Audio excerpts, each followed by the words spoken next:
दर्शक बंधु आज आम डिस्कस करबा बर्मुडा ट्रायंगल विषय। बर्मुडा ट्रायंगल कौन पाई एपरि अद्भुत घटना घटुची, अचानक पाग चेंज हवा, बड़ बड़ ढेउ आसीबा, शिप एवं जहाज मानकर गायब होइजबा, तो एही सब विषय रे आज आम आलोचना करबा।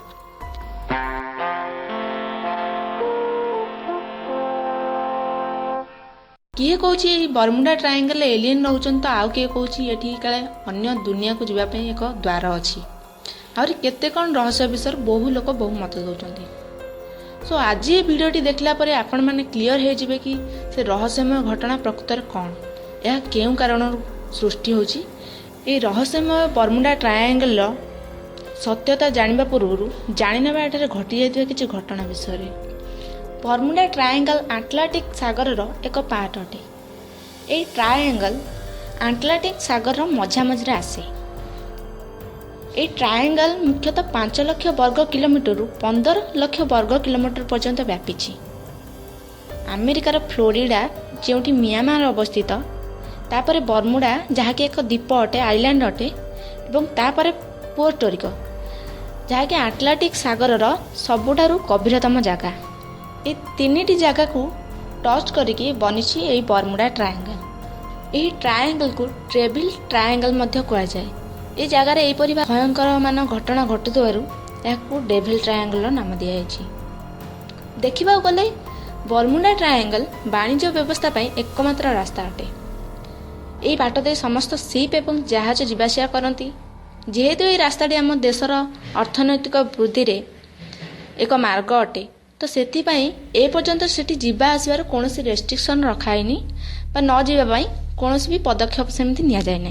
एथिरे बहुत भयंकर घटना मान घटी जायछि, यार कोनोसी सठिक प्रमाण आज जाय मिलिनी कि यह प्रकृत रे केउ कारण घटुछि, जहा फल लोक माने भाबुचंती एटार बहुत पैरानॉर्मल एक्टिविटी मान घटुछि। आपण मन भाबुथिबे को दृष्टि रो ए ट्रायंगल नामकरण एई परि भाबरे होतिला। ए नामटी प्रथमे किए उठेइथिले देखंतु 1964 रे गोटे पल्प मैगजीन रे ए नाटी बाहरथिला बर्मुडा ट्रायंगल। कारण ए तीनिटी फ्लोरिडा, बर्मुडा एवं पोर्टोरिको ए तीनिटी जगार मझिरे एई भली भयानक दुर्घटना गुड़िक घटुथिबारु विंसेंट गाडीज ए नामटी बाहर करथिले से पल्प मैगजीन रे कि बर्मुडा ट्रायंगल। एठारे एपरि केते शिप गायब हेइछंती केही भी आज जाए सठिक उत्तर दे पारिनांती। किंतु 1946 रु 1991 पर्यंत एठारे 100 रु अधिक घटना मान घटिछि बोली जणा जाए। एबे हम किछि दुर्घटना विषय जानि नेबा जहा बर्मुडा ट्रायंगल रे घटिथिला। एमति की दुर्घटना एठारे घटिथिला कि जहा फल समस्त मन रे प्रश्न उठिथिला कि एठारे किछि तो गड़बड़ अछि।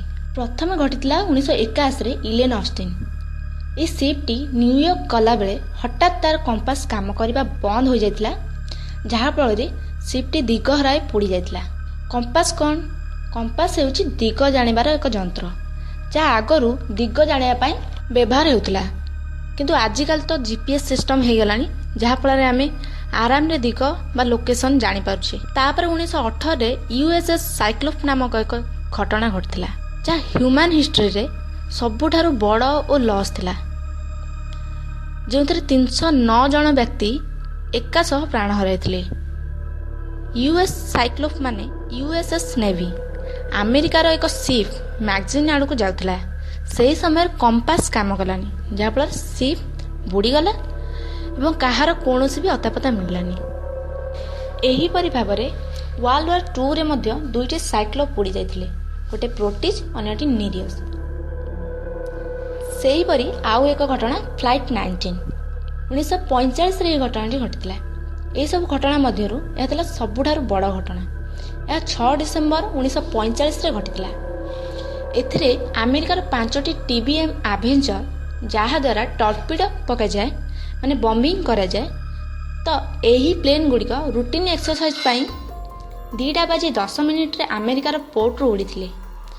एही उड़ीबार अध घंटा परे ए प्लेन गुड़िक अचानक गायब हो गले। परस्पर सह कोनोसी भी कांटेक्ट रहिलानी, कंपास मध्य काम कलानी कि कोनोसी भी सिग्नल मध्य मिलना नहीं, जहा फल रे एगुड़िक कुआडे गले एमानकर कोनोसी भी पता मिललानी। तो एही 5टी प्लेन को खोजिया पई पीबीएम मरीनर नामक एक एयरक्राफ्ट को पठा जाइतिला। କିନ୍ତୁ କିଛି ସମୟ ପରେ ତାହା ମଧ୍ୟ ନିଖୋଜ ହୋଇଯାଇଥିଲା। ତ ଏହିସବୁ ବଡ଼ ବଡ଼ ଭୟଙ୍କର ଦୁର୍ଘଟଣାମାନ ଯେତେବେଳେ ଆଗକୁ ଆସିଲା, ଯେହେତୁ ଏ ଦୁର୍ଘଟଣାର କୌଣସି ସଠିକ୍ ଖବର ମିଳିନଥିଲା କି ଏହା କେଉଁ କାରଣରୁ ଘଟୁଛି, ତ ଲୋକମାନେ ମନଗଢ଼ା କାହାଣୀମାନ ବାହାର କରିବା ଆରମ୍ଭ କରିଥିଲେ।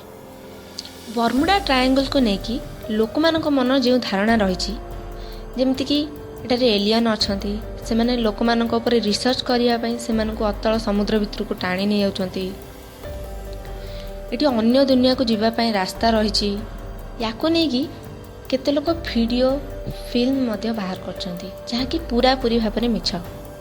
ତ ଏବେ ଆମେ ଜାଣିବା ଏଗୁଡ଼ିକ କ'ଣ ପାଇଁ ପ୍ରକୃତରେ ଘଟିଛି, ଏହାର ସଠିକ୍ କାରଣ କ'ଣ।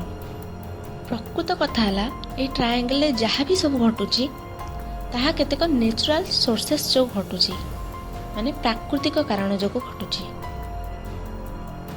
ଆମ ପୃଥିବୀର ଅଭ୍ୟନ୍ତରୀଣ ଅଂଶ ମାନେ ସେଣ୍ଟର ପଏଣ୍ଟ, ଯାହାକୁ ଆମେ କୋର୍ କହିଥାଉ, ଏହି କୋର୍ଟି ପୃଥିବୀ ଘୁରିବା ସହ ନିଜେ ମଧ୍ୟ ଘୁରିଥାଏ। ଏହି କୋର୍ର ମୋସନ୍ ବା ଗତି ଯୋଗୁଁ ପୃଥିବୀର କିଛି କିଛି ଜାଗାରେ ଇଲେକ୍ଟ୍ରିକ୍ ଫିଲ୍ଡ ଓ ମ୍ୟାଗ୍ନେଟିକ୍ ଫିଲ୍ଡ ପ୍ରଡ୍ୟୁସ୍ ହୋଇଥାଏ। ତେଣୁ ବର୍ମୁଡା ଟ୍ରାୟାଙ୍ଗଲରେ ଏହି ମ୍ୟାଗ୍ନେଟିକ୍ ଫିଲ୍ଡର ପ୍ରଭାବ ବହୁ ମାତ୍ରାରେ ଥାଏ, ଯାହାଫଳରେ ଏଠାରେ କମ୍ପାସ୍ କାମ କରେ ନାହିଁ, ଯାହାଫଳରେ ସେହି ବାଟ ଦେଇ ଯାଉଥିବା ଜାହାଜମାନେ ସଠିକ୍ ଭାବରେ ଦିଗ ନିର୍ଣ୍ଣୟ କରିପାରନ୍ତି ନାହିଁ ଓ ବିଭିନ୍ନ ଅସୁବିଧାର ସମ୍ମୁଖୀନ ହୁଅନ୍ତି। ବର୍ମୁଡା ଟ୍ରାୟାଙ୍ଗଲରେ ଘଟୁଥିବା ଘଟଣାମାନଙ୍କର ଅନ୍ୟ ଏକ କାରଣ ହେଲା ଗଲ୍ଫ ଷ୍ଟ୍ରିମ୍। ଗଲ୍ଫ ଷ୍ଟ୍ରିମ୍ ହେଉଛି ଏକ ପ୍ରକାର ସାମୁଦ୍ରିକ କରେଣ୍ଟ, ଯାହାକି ବହୁତ ଷ୍ଟ୍ରଙ୍ଗ ହୋଇଥାଏ, ଯାହା ମେକ୍ସିକୋର ଗଲ୍ଫରୁ ଗରମ ପାଣି ଆଣି ଆଟଲାଣ୍ଟିକ୍ ଓସନରେ ପକାଇଥାଏ। ଏହି ଗଲ୍ଫ ଷ୍ଟ୍ରିମ୍ଟି ଯୁକ୍ତରାଷ୍ଟ୍ର ଆମେରିକାର ଇଷ୍ଟର୍ଣ୍ଣ କୋଷ୍ଟରୁ କାନାଡ଼ା ଯାଏ ବ୍ୟାପିଥାଏ।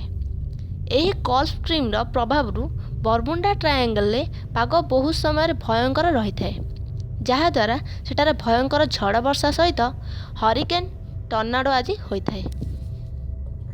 ବର୍ମୁଡା ଟ୍ରାୟାଙ୍ଗଲରେ ଥିବା ଏହି ଭାୟୋଲେଣ୍ଟ ୱେଦର ଯୋଗୁଁ ସମୁଦ୍ରରେ 30 ଫୁଟରୁ ଅଧିକ ଉଚ୍ଚତାର ଲହଡ଼ି ବା ଜୁଆର ସୃଷ୍ଟି ହୋଇଥାଏ। ଏହି କାରଣ ଯୋଗୁଁ ମଧ୍ୟ ସେ ବାଟ ଦେଇ ଯାଉଥିବା ସିପ୍, ଜାହାଜମାନ ଭୟଙ୍କର ଦୁର୍ଘଟଣାଗ୍ରସ୍ତ ହୋଇଥାନ୍ତି।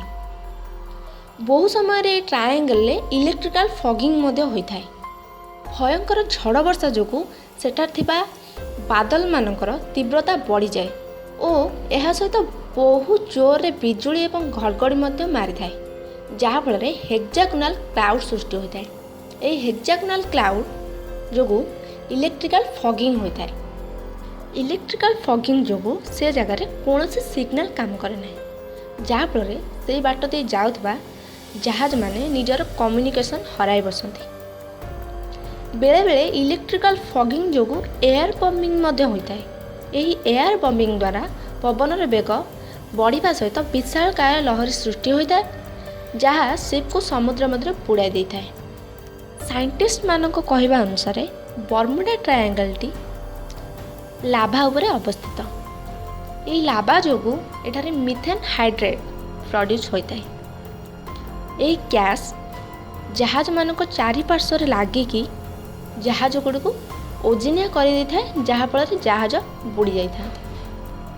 ଏହିଭଳି ଆହୁରି ଅନେକ ପ୍ରାକୃତିକ କାରଣ ଯୋଗୁଁ ସେଠାରେ ଦୁର୍ଘଟଣା ଘଟିଥାଏ ଏବଂ ମଣିଷମାନଙ୍କର କିଛି ଭୁଲ ପାଇଁ ମଧ୍ୟ ଏହି ଦୁର୍ଘଟଣା ମଧ୍ୟ ଘଟିଥାଏ। ସୋ ଇଏ ଥିଲା ଆଜିର ଆନାଲିସିସ୍ କି ବର୍ମୁଡା ଟ୍ରାୟାଙ୍ଗଲ କ'ଣ, ଏହାର ପ୍ରକୃତ କାରଣ କ'ଣ। ଆଶା କରୁଛି ଭିଡ଼ିଓଟି ଆପଣମାନଙ୍କୁ ଭଲ ଲାଗିଥିବ। ଆହୁରି ଏହିପରି ଇଣ୍ଟରେଷ୍ଟିଂ ବିଷୟ ଉପରେ ଜାଣିବା ପାଇଁ ଆମ ଚ୍ୟାନେଲକୁ ସବସ୍କ୍ରାଇବ୍ କରିନେବେ ଏବଂ ଭିଡ଼ିଓଟି ଭଲ ଲାଗିଥିଲେ ଲାଇକ୍, କମେଣ୍ଟ ଆଣ୍ଡ ସେୟାର କରିବେ। Thank you.